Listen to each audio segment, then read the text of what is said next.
I sometimes feel my intellect and my mind is the same because they seem to be giving the same answer. But there are so many times, there's so much difference between these two, my intellect and my mind, that I can't discriminate.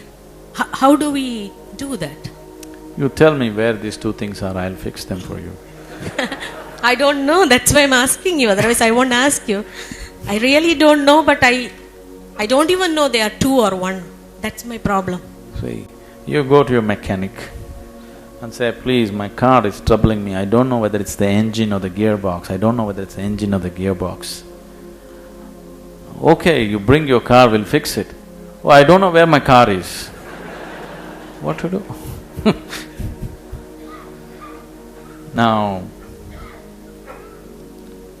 all these distinctions that you're finding between your intellect and your mind is more a studied distinction, not an experiential distinction. Please see this.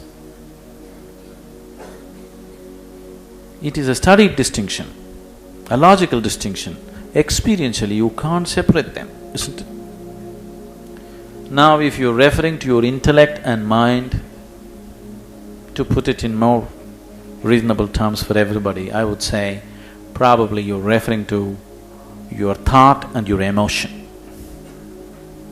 Yes? These two are not different. The way you think is the way you emote, and the way you emote is the way you think. It's both true, isn't it? And the way you think and emote depends on what data you have gathered in your life till now. The mechanism of the mind is functioning from the data that has been collected over a period of time. What input has gone in, that's the way it thinks, that's the way it emotes. Both are not of any significance. How you think is not of any significance because it is not yours. How you emote is not also of any significance because that also you gathered from outside. People think it's of tremendous significance. You know, that reminds me, about a week ago, 10 days ago, I was just driving up from Mysore to Nilgiris, up the mountain. These mountains I have, right from my childhood, I have driven up. From bicycle to motorcycle to car, I've been driving on this road and I always loved these mountains. This time when I was driving, all the huge wonderful rocks that are there are all painted in huge bad handwriting. I love Jesus everywhere. I thought, who is this man who loves Jesus? It's always easy to love people that you have not met. Isn't it? We always love dead people. When your grandfather was at home, you were not on talking terms with him. The moment he is dead, his photograph hangs, adorns your house every day. Your gratitude that he's dead, you know.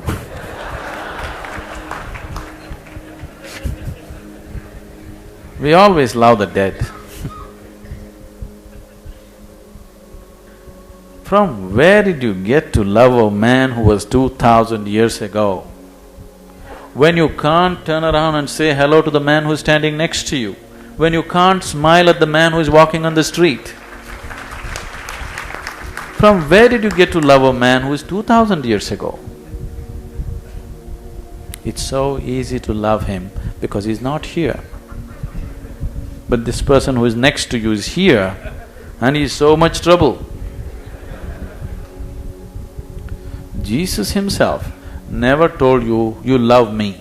He said, love thy neighbor, isn't it? Because that's the most difficult thing. To love the person who is next to you is the biggest challenge right now, isn't it? To love somebody who is not here is always very easy. So, our emotions, our minds, our thought and emotion is conditioned by these kind of things.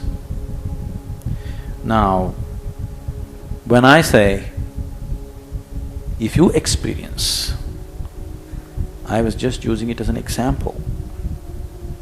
It is possible, that is different. But when I was talking to, I was only talking as an example. Don't believe that. But don't be a fool and disbelieve that. Now, you have great trust in modern science, isn't it? Because they have produced results for you. Science has proved beyond doubt that everything is same energy. If everything is same energy, what is it that is not allowing you to experience it that way? The only thing that is not allowing you to experience that way is your own intellect, because the very basic function of your intellect is to discriminate, is to set things apart. Only because your intellect is functioning, you are able to make out the difference between me and this chair, otherwise you wouldn't know. Only because your intellect is functioning, you know you should enter this hall through this door, not through the ventilator or through the AC vent. So, your intellect is always setting things apart. Without it, your survival is impossible. But as you already know, your survival doesn't fulfill you. So to use the intellect for your survival and to keep it aside when it's not needed takes some amount of control within yourself, some amount of understanding as to how this mechanism functions. Experiential understanding, not intellectual understanding. If you read your anatomy, the medical anatomy, you will not know how it functions. You know enough to fix the organs, do this, do that for disease, but you will not have enough understanding to handle the interiority. You need an experiential understanding. That's what yoga is offering you. We are offering it as a science. When I say we have to offer it as a science, it has to be perfectly logical, isn't it? Yes? Illogically, I cannot teach science to you, isn't it? So it is going to be perfectly logical, but logic is used as a tool to go beyond the limitations of logic.